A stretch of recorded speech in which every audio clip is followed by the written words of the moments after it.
పసుపు కుంకుమల్ని ఎవరైతే నిత్యము వినియోగిస్తారో వాళ్ళకి సౌభాగ్యం వచ్చి చేరుతుంది అని గుర్తు. పసుపు కుంకాలని స్త్రీలందరూ కూడా వినియోగించాలి.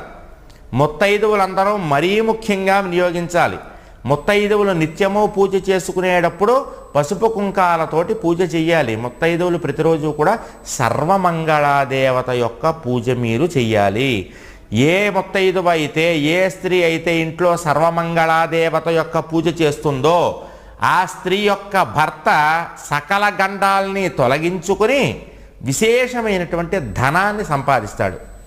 మీరు బాగా డబ్బుల్ని సంపాదించాలంటే చేయాల్సిన పని ఏమిటయ్యా అంటే, మీ భర్త బాగా డబ్బులు సంపాదించాలంటే స్త్రీలు నిత్యము కూడా ఇంట్లో గౌరీదేవి యొక్క పూజ చేసుకోవాలి. నిత్య గౌరీ పూజ కనుక మీరు చేసుకున్నారంటే కనుక తప్పనిసరిగా మీ భర్త విశేషమైనటువంటి